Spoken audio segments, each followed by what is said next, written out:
बैठो पूरे फोटो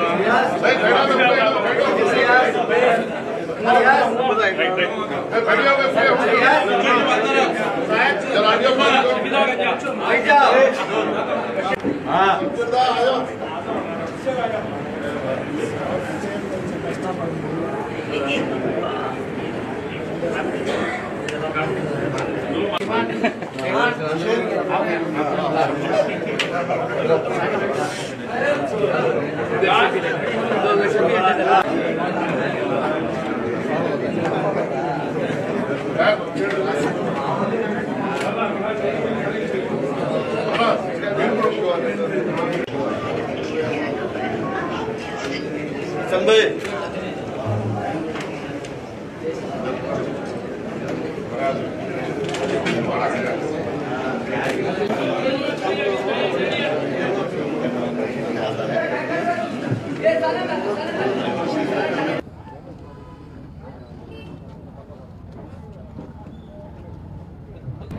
ఒకసారి రాష్ట్రంలో జరుగుతూ ఉన్న పరిణామాలు చూస్తే ఎక్కడ ఏ నియోజకవర్గానికి పోయినా మనకు కనిపిస్తూ ఉన్న ప్రధానమైన సమస్యలు గతంలో రాజశేఖర రెడ్డి గారు చేసినటువంటి మంచి పనులు, ఆ తర్వాత జగన్మోహన్ రెడ్డి గారు తీసుకొచ్చినటువంటి గొప్ప సంస్కరణలు, ఇవన్నీ కూడా చంద్రబాబు నాయుడు గారి హయాంలో పూర్తిగా నిర్వీర్యం చేస్తూ ఉన్న పరిస్థితి వచ్చింది. ముఖ్యంగా ఒక్కసారి మనం గతం చూస్తే ఆరోగ్యశ్రీ ఏదైతే రాజశేఖర రెడ్డి గారు ఆరోగ్యశ్రీ అనే పథకం తీసుకొచ్చారో, ఇవాళ ఆరోగ్యశ్రీ పరిస్థితి ఏంటంటే హాస్పిటళ్లకు బిల్లులు ఇవ్వడంలా దాదాపు 3,500 కోట్ల రూపాయల బకాయిలు ఉన్నాయి. గతంలో జగన్మోహన్ రెడ్డి గారు ముఖ్యమంత్రిగా ఉన్నప్పుడు ప్రతి నెలకో 2 నెలలకో బిల్లులు చెల్లించేవాడు. ఈ ప్రభుత్వం వచ్చిన తర్వాత 15 మాసాలుగా ₹1 బిల్లు చెల్లించాల. బిల్స్ అన్నీ అక్యుములేట్ అయిపోయినాయి. 3,500 కోట్లు నెట్వర్క్ హాస్పిటల్స్కి ఇవ్వాల్సినవి. కాబట్టి పూర్తిగా హాస్పిటళ్ళు కూడా జీతాలు చెల్లించలేని పరిస్థితుల్లో వైద్య సేవలు అందించకుండా ఇంకా పూర్తిగా వాళ్ళు సమ్మెకి దిగే పరిస్థితికి వచ్చారు. అంటే పూర్తిగా ఆ పథకాన్ని నిర్వీర్యం చేసే పరిస్థితికి ప్రభుత్వం తీసుకొచ్చింది. మరోవైపు ఫీజు రీయింబర్స్మెంట్ పథకం, అది కూడా రాజశేఖర రెడ్డి గారు తీసుకొచ్చిన పథకం. దానివల్ల ఎంతోమంది పిల్లలు చదువుకొని ప్రయోజకులై గొప్ప గొప్ప వాళ్ళు అయినారు. అంటే ఒక కుటుంబం పేదరికం నుంచి బయటపడాలంటే అది విద్యతో మాత్రమే సాధ్యము, మెరుగైన విద్యతో మాత్రమే సాధ్యమని నమ్మి ఆ రోజు రాజశేఖర రెడ్డి గారు ఆ పథకాన్ని తీసుకొచ్చారు. జగన్మోహన్ రెడ్డి గారు ముఖ్యమంత్రిగా ఉండగా ఆ పథకం ఇంకా బాగా అమలైంది. విద్యా దీవెన అంటే ఫీజు రీయింబర్స్మెంట్తో పాటు వసతి దీవెన కూడా జగన్మోహన్ రెడ్డి గారు కల్పించారు. అంటే హాస్టల్లో అకామిడేషన్కి సంబంధించి కూడా ఏడాదికి 20,000 రూపాయలు కల్పించారు జగన్మోహన్ రెడ్డి గారు. మరి వాళ్ళు ఈ ప్రభుత్వం వచ్చిన తర్వాత ఈ 15 మాసాల్లో ఫీజు రీయింబర్స్మెంట్కి సంబంధించిన బిల్లులు బకాయిలు కాలేజీలకు చెల్లించకుండా పాస్డ్ అవుట్ అయిన విద్యార్థులు ఎంత ఇబ్బంది పడుతూ ఉన్నారంటే వాళ్ళు పోయి సర్టిఫికెట్లు అడిగితే యాజమాన్యాలు మాకు ఫీజు రాలా ప్రభుత్వం నుంచి, మీరు డబ్బులు కడితే మాత్రమే మేము మీ సర్టిఫికెట్లు వెనక్కి ఇస్తామని చెప్పి కాలేజీ యాజమాన్యాలు చెప్తా ఉన్నాయి. పిల్లలు డబ్బులు చెల్లించలేక వాళ్ళ తల్లిదండ్రులు ఇబ్బంది పడతా అప్పులు చేసి డబ్బులు చెల్లించి మరీ పిల్లల సర్టిఫికెట్లు ఇప్పిస్తూ ఉన్నారు. అంటే లక్షల మంది పిల్లలు డబ్బులు చెల్లించి సర్టిఫికెట్లు తీసుకోవాల్సిన పరిస్థితి. అదే ఫీజు రీయింబర్స్మెంట్ ఈ ప్రభుత్వం ప్రాంప్ట్గా కాలేజ్ యాజమాన్యాలకు ఇచ్చి ఉంటే ఈ పరిస్థితి ఆ పిల్లలకు, ఆ విద్యార్థులకు, ఆ తల్లిదండ్రులకు వచ్చి ఉండేది కాదు. సో ఈ రకంగా ఫీజు రీయింబర్స్మెంట్ పథకాన్ని కూడా పూర్తిగా ఈ ప్రభుత్వం నిర్వీర్యం చేసిన పరిస్థితి మనం చూస్తూ ఉన్నాం. మరోవైపు జగన్మోహన్ రెడ్డి గారు స్వాతంత్రం వచ్చినప్పటి నుంచి 2019 వరకు మన రాష్ట్రంలో ఉన్న మెడికల్ కాలేజీలు కేవలం 12 మాత్రమే.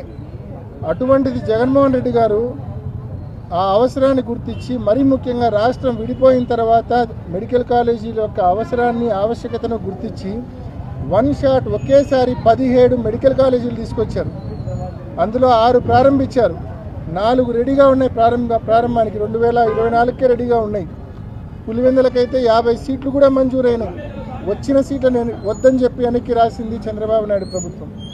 మరి ఈరోజు జగన్మోహన్ రెడ్డి గారు ప్రభుత్వం ఆధ్వర్యంలో ప్రభుత్వ వైద్య కళాశాలలుగా 17 కాలేజీలు తీసుకొస్తే అందులో 6 ప్రారంభిస్తే 4 ప్రారంభానికి సిద్ధంగా ఉంటే మరి ఈరోజు చంద్రబాబు నాయుడు గారు ప్రారంభానికి సిద్ధంగా ఉన్న కళాశాలలన్నింటినీ కూడా పీపీపీ మోడల్ అంటే ప్రైవేట్ మోడల్లో తీసుకొస్తూ ఉన్నారు.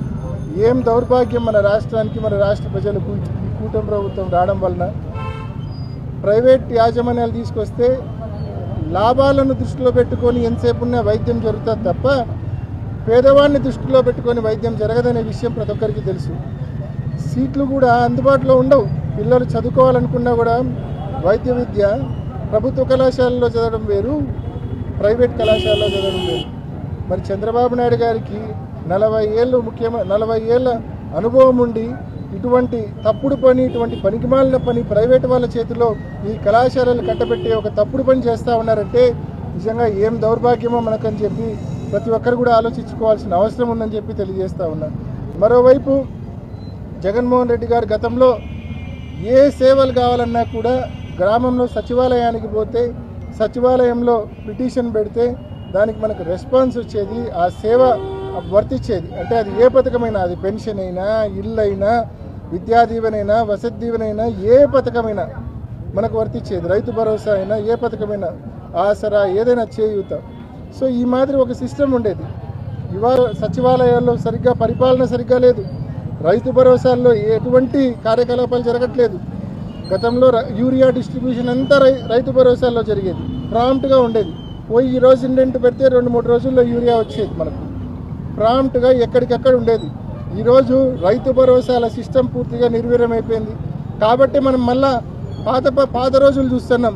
విత్తనాలు కావాలన్నా, ఎరువులు కావాలన్నా కిలోమీటర్ల క్యూలు ఉండేటివి ఒకప్పుడు. వడదెబ్బకు కొంతమంది రైతులు చనిపోయే వాళ్ళు కూడా పాత రోజుల్లో. మళ్ళా అదే పరిస్థితి ఇవాళ వచ్చింది.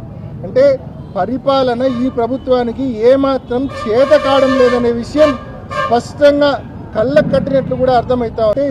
ఇంత ఘోరంగా పరిపాలన అంటే పరిపాలన ఫెయిల్యూర్, పథకాలు ఫెయిల్యూర్, ఉన్న ప్రభుత్వ మెడికల్ కాలేజీలను ప్రైవేట్ పరం చేస్తూ ఉన్నారు. అంటే ఎందుకు ఈ ప్రభుత్వానికి ఓటేసి పరిపాలన పగ్గాలు ఇలా చేతిలో పెట్టామా అని చెప్పి ప్రజలు బాధపడే పరిస్థితికి వచ్చింది ఇవాళ ఈ ప్రభుత్వ పాలన చూసిన తర్వాత. ఇప్పటికైనా ఈ ప్రభుత్వ పెద్దలను మనవి చేస్తూ ఉన్నాం, ఇప్పటికైనా మీ పద్ధతులు మార్చుకోండి. ఫీజు రీయింబర్స్మెంట్ బకాయిలు చెల్లించండి, ఆరోగ్యశ్రీ బకాయిలు చెల్లించండి, ప్రభుత్వ ఆధ్వర్యంలోని మెడికల్ కళాశాలను రన్ చేయండి, ప్రైవేటుకు ఇవ్వాలన్న మీ నిర్ణయాన్ని ఉపసంహరించుకోండి అని చెప్పి ఈ ప్రభుత్వాన్ని కోరుతూ, అదేవిధంగా రైతు భరోసాల్లో మళ్ళా పాత పద్ధతుల్లో విత్తనాలు కానీ ఎరువులు కానీ పంచే దిశగా మళ్ళీ పాత పద్ధతిలో వచ్చే విధంగా చర్యలు తీసుకోమని, ఈ ప్రభుత్వాన్ని పద్ధతులు మార్చుకోమని చెప్పి గట్టిగా హితవు పలుకుతా ఉన్నాం. ఇప్పుడు గతంలో మార్కెట్ ఇంటర్వెన్షన్ చేసేవాళ్ళం. ఉల్లికైనా, పసుపుకైనా, ఏ పంటకైనా కూడా రైతు ఇబ్బంది పడే పరిస్థితుల్లో మార్కెట్ ఇంటర్వెన్షన్ కింద మనము డబ్బులు ఇచ్చేవాళ్ళం. అంటే రైతుకు మినిమం సపోర్ట్ చేసేవాళ్ళం. ఇవాళ ఉన్న పరిస్థితుల్లో మనం చూస్తే గతంలో జగన్మోహన్ రెడ్డి గారు ముఖ్యమంత్రిగా ఉన్నప్పుడు 4,000 రూపాయలు ఉల్లికి ఇచ్చినారు, 4,000 రూపాయలు మార్కెట్ ఎంఎస్పీ కింద ఇచ్చారు. ఏది రైతు ధరలు కొలాప్స్ అయినప్పుడు. ఇవాళ 1,200 రూపాయలకు, 600 రూపాయలకో, 1000 రూపాయలకో రైతులు ఉల్లి అమ్ముకుంటా ఉన్నారు ఇవాళ. మరి ఈరోజు గవర్నమెంట్ ఏం చేస్తూ ఉంది? గవర్నమెంట్ కూడా జగన్మోహన్ రెడ్డి గారు గతంలో చేసిన విధంగా ముందుకొచ్చి మినిమం సపోర్ట్ ప్రైస్ కింద 4,000 రూపాయలకు కొనుగోలు చేయాలనా లేదా? రైతులు మీ మీద ఎంత ఆశ పెట్టుకున్నారు?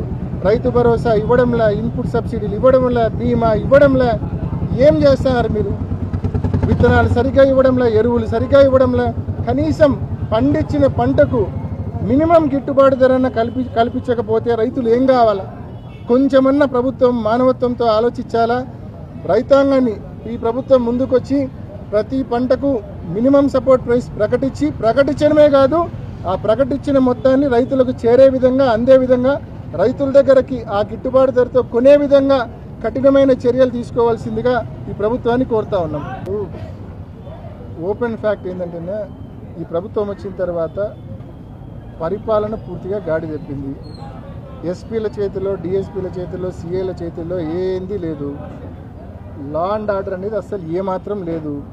ఏ మాదిరి లా అండ్ ఆర్డర్ ఇష్యూస్ అవుతూ ఉన్నాయి మనం చూస్తూ ఉన్నాం, ఏ మాదిరి గ్యాంబ్లింగ్ జరుగుతూ ఉందో మనం చూస్తూ ఉన్నాం, ఏ మాదిరి అక్రమ మైనింగ్ జరుగుతూ ఉందో మనం చూస్తూ ఉన్నాం, ఏ మాదిరి అక్రమంగా ఇసుక తరలింపు జరుగుతూ ఉందో మనం చూస్తూ ఉన్నాం. ఎక్కడే కానీ జిల్లా అడ్మినిస్ట్రేషన్కు కానీ పోలీస్ శాఖకు కానీ ఇసుమంత చలనం కూడా లేదు, ఎటువంటి కంట్రోల్ కూడా వాళ్ళకి లేదు. కేవలం ఆ కాన్స్టిట్యున్సీలో ఉండే ఎమ్మెల్యేలో, ఆ కాన్స్టిట్యున్సీలో ఉండే ఇన్ఛార్జీలో వాళ్ళు ఏదో ఆ నియోజకవర్గానికి పెద్ద రాజుల లెవెల్లో ఫీల్ అయిపోయి మొత్తం రెవెన్యూ వాళ్ళను, పోలీసులను, ఈ చేత్తో రెవెన్యూను, ఈ చేత్తో పోలీసులను పట్టుకొని వాళ్ళ చేతుల్లో వ్యవస్థలను పట్టుకొని రన్ చేస్తూ ఉన్నారు. ఇంక యా నుంచి వస్తాయి లా అండ్ ఆర్డర్, యా నుంచి వస్తుంది పరిపాలన? కాబట్టి పూర్తిగా పరిపాలన గాడి తప్పింది. ప్రజలు పూర్తిగా రిపెంట్ అవుతూ ఉన్నారు. ఇంత దౌర్భాగ్యుల చేతిలో మనము, ఇటువంటి వాళ్ళ చేతిలో మనం పరిపాలన పగ్గాలు ఇచ్చామని చెప్పి ప్రజలు పూర్తిగా రిపెంట్ అవుతూ ఉన్నారు. Matter of time. వీళ్ళు పద్ధతులు మార్చుకోవాలని చెప్పి ప్రతి ఒక్కరు కూడా కోరుకోవాల్సిన అవసరం ఉంది, పద్ధతులు గట్టిగా మార్చుకోవాల్సిన అవసరం ఉంది. పవన్ కళ్యాణ్ గారి గురించి ఎంత తక్కువ మాట్లాడుకుంటే అంత మంచిది.